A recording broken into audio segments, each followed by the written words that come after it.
the next panel is going to be hearing from a range of organisations wrestling with the age-old problem of increasing demand, wanting to grow your organisation, and the government just refusing to give you more money, or in most cases, giving you less. The panel is going to be facilitated by Bevan, who is working with NCOS on the conference, and Karen is a partner at Connect Consulting and is a consultant, facilitator and trainer who spent more than 30 years in the non-government sector and lately has been coaching small organisations to get real about sustainability. She's going to be joined by Gloria Larman, who's CEO of Women's Justice Network, Zach Carter, the Executive Officer of Manning Valley Indigenous Community Support Service, Katrina, Ironside, Executive Director of Community Legal Centres New South Wales, and John Robertson, CEO, Food Bank of New South Wales, Chair of NCOS, and many other things. So if the panel would come up, and then Karen will facilitate, and she will then also explain to you how the audience engagement session will work.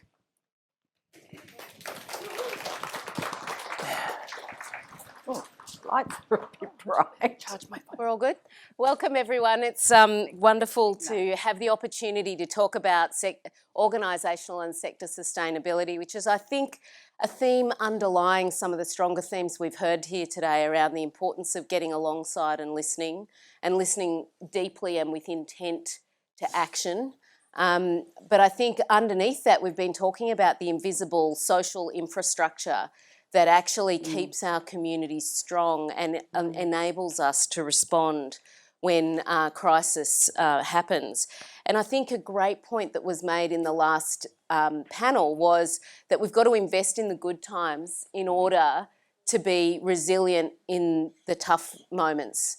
And so I think talking about what it looks like to invest as we sort of emerge from one emergency, careening possibly to another, really thinking about what do we need to do now in order to set us up to continue our organisations so that we can be there for our communities. And I guess in the context of the people on this panel today, community could mean local community, it could mean communities of people who share a life experience or an area of need, or it could be communities of practitioners who can come together and provide some very specific services. So we've got an amazing panel. We want to get right into it. And I guess when we talk about organisational sustainability, most people kind of start thinking, can you pay your bills as and when they're due? So are you able to basically keep your doors open? And sure, that's a really important part of sustainability, but it goes deeper than that. All sustainable organisations aren't just ones who are just about making it financially, just about able to keep the doors open. They're organisations that have a clear vision that is aligned with what the people they serve need and want. But they're also organisations that have all of the other things they need in order to deliver, like the right people, like the right board of management or board of directors, like having the right policies and resources in order to deliver on what they have committed to. They also need to be organisations that have a strategic vision and can find a place for that vision to land. So sustainability has, many elements, and I think all of the people that we're talking to on this panel today are wrestling, challenged by all of those levels of sustainability, not just can we keep the lights on, although in one case at least, keeping the lights on is the least of the worries. So I wanted to start with you, Gloria. Women's Justice Network is a particularly specialised organisation that really works with women and girls at risk of coming into contact with the criminal justice system, who are experiencing the criminal justice system, whether through action taken by the courts or by police or being in custody. And you also work with those girls and women as they leave, and you stay with them for a long time. So you've been around since 2007, and in the last 2 years, particularly since COVID, and with some support from the Social Sector Transformation Fund, you've been really working on your organisation's sustainability and having some really tough conversations about how a specialist service like WJN gets the traction, recognition and the adequate funding and support that you need. So you've been thinking about this a lot, which I know. Tell us, what would it look like for you and WJN to be sustainable? And second question, what gets in the way? I can't believe people have done such wonderful presentations with these terrible lights in your eyes. Like, I had no idea sitting in the audience. Yeah. Amazing. Thank you, Karen. And I'd just like to start with acknowledging that I'm presenting and we're all sitting here on Gadigal land, and pay my respects to elders past, present, and all the wonderful Aboriginal people in the room today. Also, thank you very much for your storytelling. You've done an amazing job, and I've actually learnt a lot. So thank you. What does it mean to be sustainable? Well, we talk about funding not being the only thing, but it actually is a big part of it. Like, if you haven't got enough money to keep your doors open, you don't have an organisation, or the organisation will shrink to a very tiny amount. And yes, we were lucky enough to get some of the social sector transformation money. Has it transformed our organisation? It has to a point, but only in the way that we have a clear direction about where we're heading. But our biggest challenge is there's so much work out there. There's more and more work going. The previous group spoke about place-based, the place for that and how important that is. That doesn't kind of work for us because we're everywhere.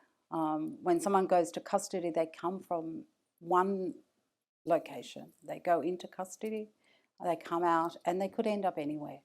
So it's really hard to have a specialist service that's place-based. We would have to be place-based everywhere. And that's part of the conversation we're starting to have as an organisation. How can we add value to other organisations that are in the community that actually need our services as well? So that's something that we need to keep doing. But our organisation is in a bit of a crisis point, although we spent money on reviews, strategic plans, and we have reviewed our values and our vision, and we know exactly what we need. But at the end of the day, if our programs are not funded at an adequate level, we're going backwards. And I think we had something like $200,000 in reserves. Well, that's kind of almost gone. So, the next sort of 8 months is going to be really critical for us to see what happens. And I don't think we can forget that we have to be financially viable.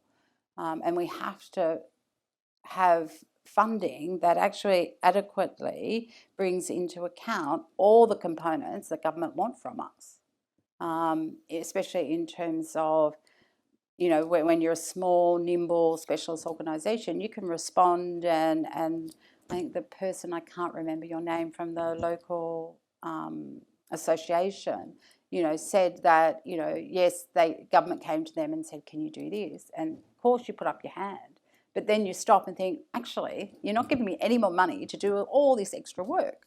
And that wears thin after a while. And that then places smaller organisations at risk of collapse when larger organisations have much more capacity and have much more in reserves that they can pull levers on and off really quickly.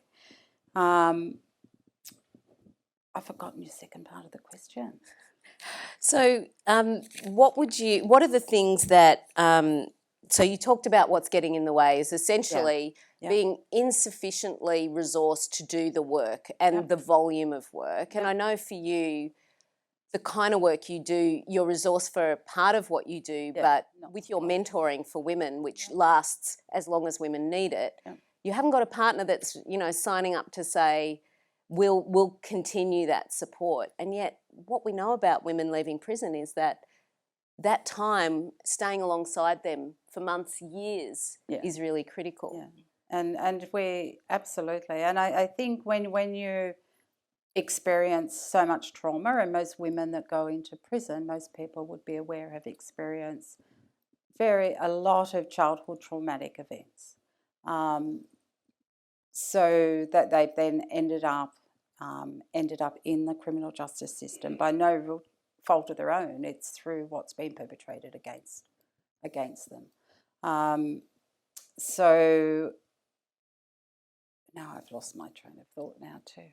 I think, the point you were making is really about you need the sort of like a solid base to be launching into working with this particular group.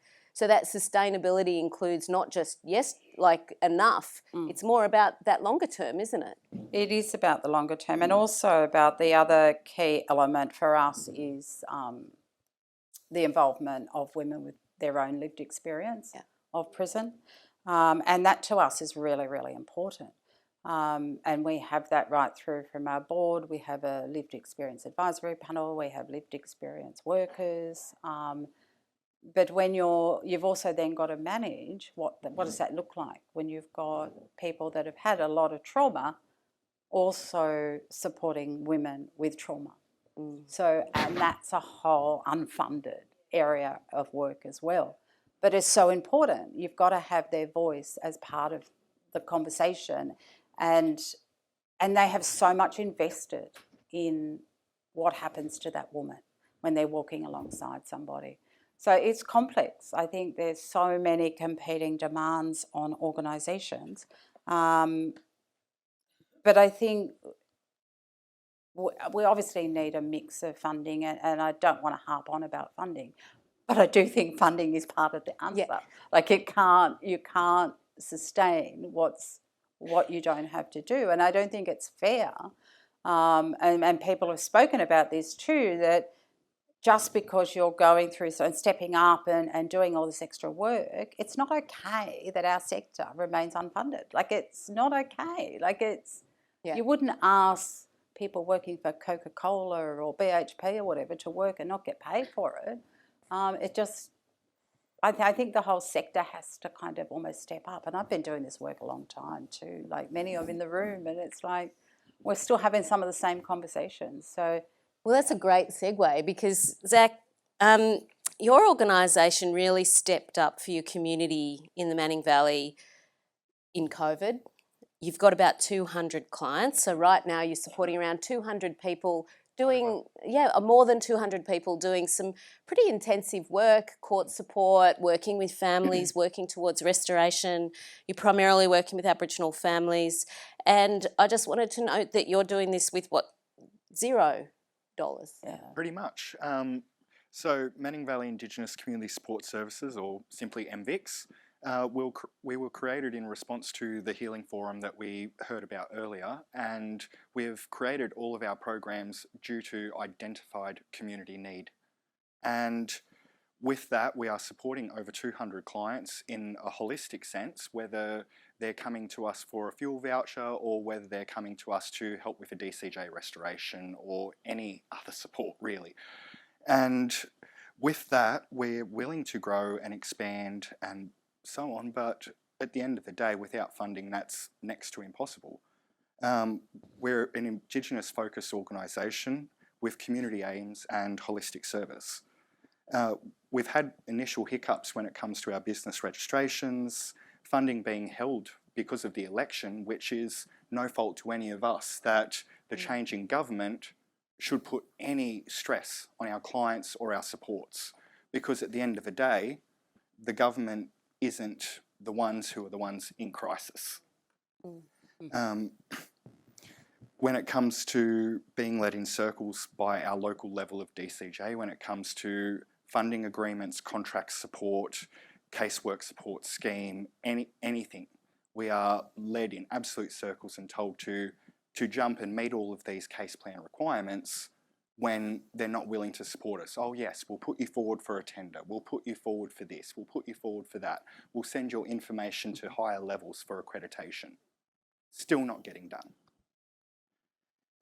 We're so grateful for Social Sector Transformation Fund. It's helped out with technology, it's helped out with training for our staff and our board of directors. It's helping us create an even clearer definition of what MVICS is, but at the same time, how are we supposed to meet any of these needs without funding or support? How are we sustainable for our clients or our community? So how are you staying afloat, Zach? Well, the CEO, Kelly, and myself, we pay out of our pockets for the business, for our clients. We've even had other organisations and mental health supports in the local area saying, oh, well, we've got this invoice for a shared client between yours and DCJ, but they're not responding to us. Can you foot the bill? And honestly, it's just not acceptable. No. So, Zach, I mean, it's a really important point you make there. You talked about the importance of getting the business model and the governance right as a really important part of what will help you set up for the future. So how your company's registered or what type of organisation you are, that's been a really critical thing for you and Kelly to resolve.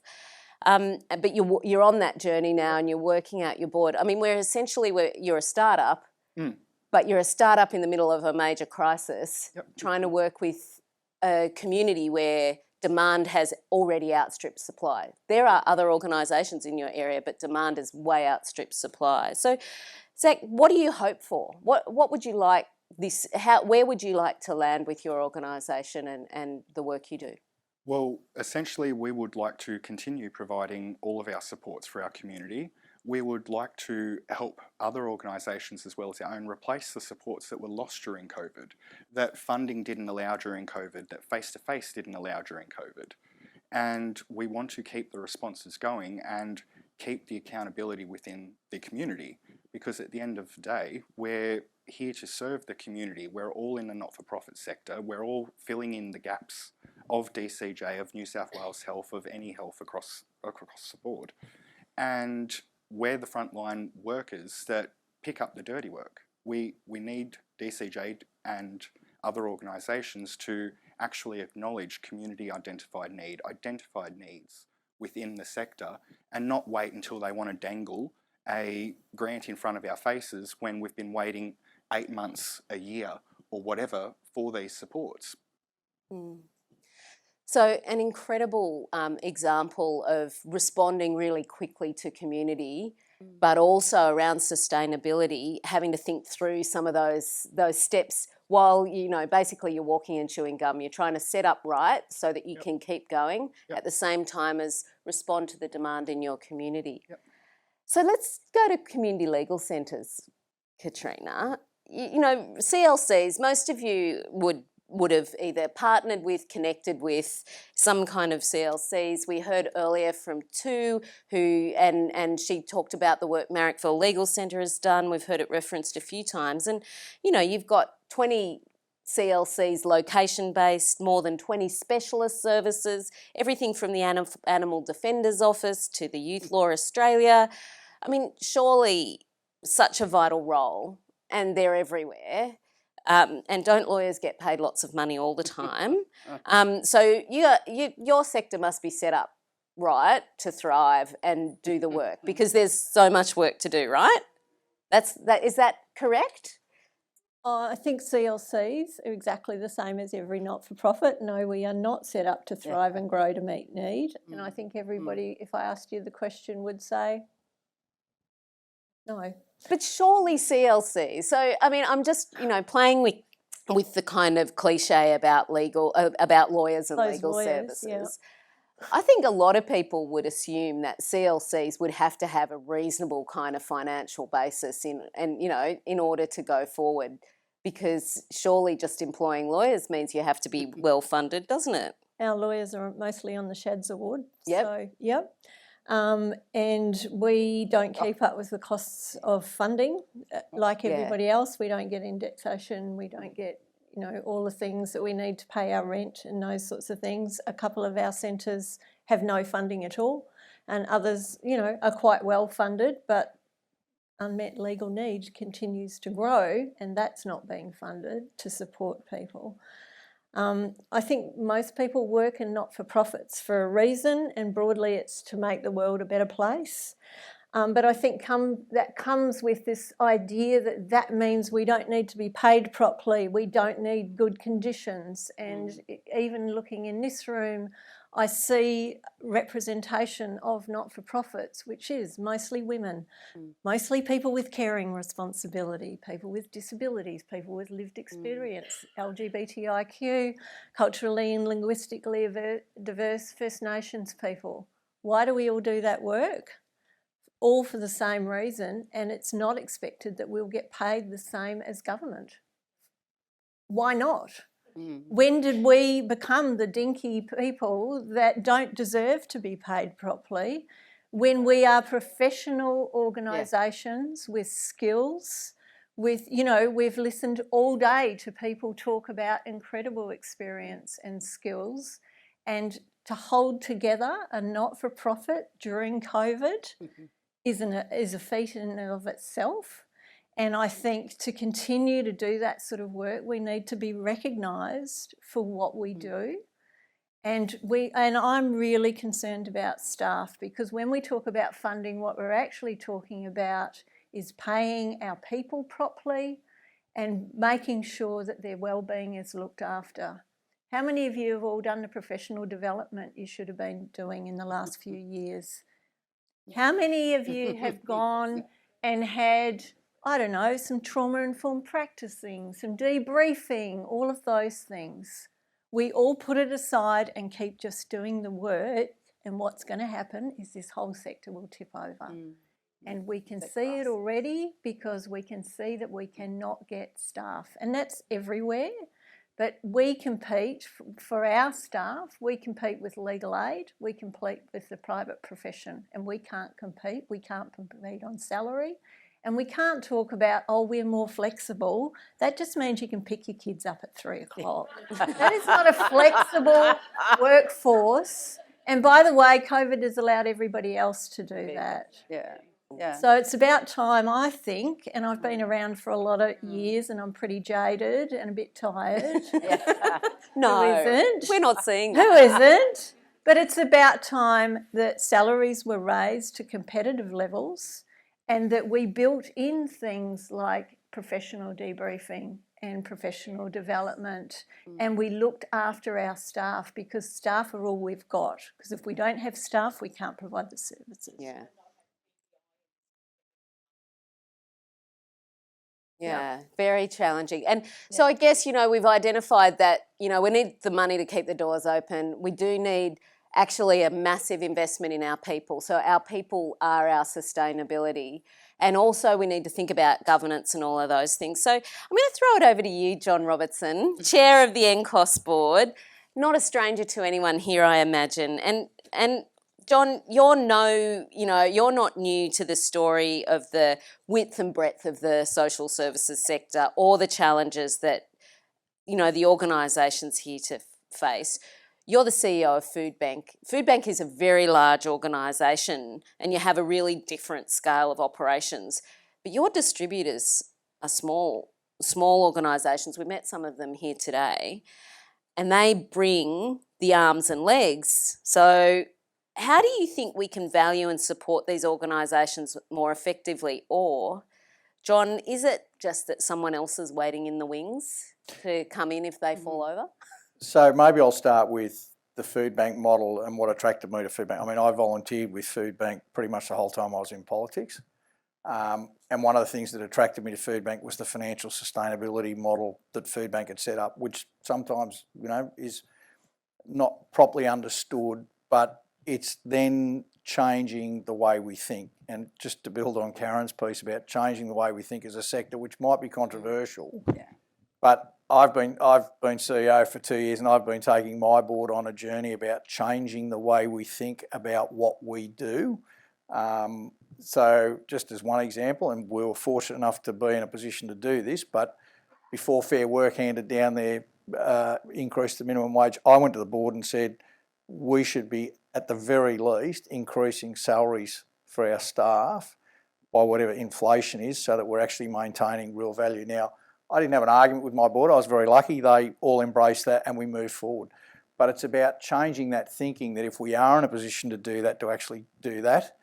And so we were very fortunate. In terms of some of the conversations about place-based organisations, Food Bank doesn't do anything frontline. We rely on our charity partners who are all place-based, and we worked with Naomi and Corey Mail throughout the early stages in Lismore, delivering food into those areas. And if there is something like Cobargo, we actually reach out to our charity partners in those areas and say, what can we send to you to help your communities and those sorts of things. So, and we call them partners, and it's language that I've used because it's, and I see it as very much as a partnership. We're set up to distribute food, but we can't get that food to where it needs to go if we don't have those charity partners on the ground and able to function. So one of the things we do is encourage them to think about how they're financially sustainable. So we talk them through what it means. And we've had some places where people have set up a food pantry, and as they've set up, we've talked them through and helped them develop their business model so they are sustainable. Because ultimately for us, if we don't have a charity partner in a particular location, we can have all the food we've got in a warehouse, but we can't get it to where it's needed. So we're very conscious of thinking about it as a partnership and going forward. We've just been fortunate to receive money post-COVID through Aboriginal Affairs. We've employed a First Nations person in the Riverina, and her job is to go into those First Nations communities and help them establish a food pantry that will be sustainable in that area. So again, we're getting food, we're getting healthy food into those areas, and we've almost got enough funding now through some philanthropists to actually do something similar in northwest New South Wales. So the sustainability piece is really important for us in terms of how we engage with our charity partners. And I can tell you there's times where we've had some of our charities who are struggling, who've literally said, like, we've got no money. So we've worked with them to make sure they can keep delivering food to their communities and also help them then think about, okay, how do they maintain their sustainability? And we've helped quite a few turn themselves around in that space as well. So for us, food is our key part of that, but those partnerships for that, want of a better description, a distribution network in those various locations is a critical part of what we do and how we do that. We're now talking about whether or not we don't try and help some of our charity partners do things like make funding applications through trusts and foundations and those sorts of things, and training them in how they might do the grant applications and those sorts of things for that sustainability piece. But if I can circle all the way back to, it takes a change of mindset, and a lot of today, and I'm going to wrap up at the end of today, so I'm not going to run into that, but it's that mindset change about what does sustainability look like, how do you put that in place? And everyone in here does this because we believe in wherever you're working, you believe passionately in what you do. You want to make your community or the world or whatever it is a better place, and that's really important. But there reaches a point at where passion just isn't enough. You need that business case, you need your strategic plan, you need your board signed off, and you need to think about how we do what we do and sustain our staff and your volunteers. I mean, we rely on volunteers in our warehouse, and we've worked our volunteers really hard through fires, floods, COVID, individual volunteers. And it's one of the things that I'm always regularly checking in with our regular volunteers who are of a particular demographic, where they've retired and they want to give back, that we're not burning them out as well. So that sustainability piece, obviously finance is really important, but there's a whole series of things that just layer underneath that are also really critical to making sure as organisations we're all thinking about what that looks like and how we do that better. That comes back to a change of mindset. Yeah. So we've got to move on to our audience engagement session. I'm going to tell you a little bit about that, but you got 10 seconds, and this is, the unfair thing. What is your call to action around sustainability? What is the thing that would make a difference to keep you sustainability? What's a top priority? Katrina? Invest in governance. I'd just like to give a shout out to Justice Connect's not-for-profit law, who've just been defunded despite providing 15,000 hours of free legal advice over 2 years, which works out at 29 hours a day. How do you do that? As lawyers, we need legal advice as well. So governance. So governance, really number one. And number two, we need to build in funding to manage disasters emergencies, etc. This scramble has got to stop because it's burning all of us out, and it's not sustainable. Thanks, Katrina. Gloria or Zach, do you have something you'd throw in? Well, I think programs have got to be funded at real levels, and it has to take in sustainability. Because we've got everything in place to be sustainable, but we ain't got enough funding. So you can, to me, I just get so frustrated because there has to be an adequate level of funding for every organisation across the sector. If you've got everything in place and you've done the hard work and you know that your programs are making a difference, then it needs to be funded, and it needs to be funded to include governance and real costs and also the strategic thinking, having time to come to a day like this, to actually participate in the conversation to help the sector remain sustainable. But you can't free that up. Absolutely. I missed the first couple of hours because I had to do pays and I had to do this and I had to do that, because people still got to be paid, and people know what it's like in a small organisation. You're scrambling, doing everything. Yeah. And that's not sustainable. So the true costs of service delivery. Zach, did you want to... I would add that we need to support the staff for these programs, because at the end of the day, we've got to jump through that many hoops to support the casework support scheme or whatever else, and then that doesn't necessarily happen. I would love to be able to stop paying out of my pocket for the business and to actually take a wage, because I haven't done that this year. And if other funding organisations such as DCJ can actually have that accountability on local levels and support the community initiatives before they become disaster initiatives, it would be fantastic. Fantastic. John, I know you're going to wrap up, so I think you can I just save have your one? call. I'm just going to say, one. well, maybe it's not a call to action, but it's an acknowledgement of government grant funding that doesn't allow just for simple things like admin costs. Yeah, that's right. 100%. It is. Insane. It's undercosted. It's madness. Can we thank this fantastic panel? That was a tough one. I wasn't being rude looking at my watch. I also just wanted to call out one of our watch parties or online streamers has sent me a message saying, can we mention the idea of endless reform in the name of improved evidence-based service and finders and actually fund resources based on population need and growth. Yeah. So shout out to the person who sent me that question. I've been getting questions on my phone all day, and we're going to share some or comments on my phone all day. But shout out to the person who talked about the endless reform that means you're constantly having to pivot. Be agile. Thank you all very much. I'm going to talk to you about the audience engagement session, but I'll let these lovely people take a moment.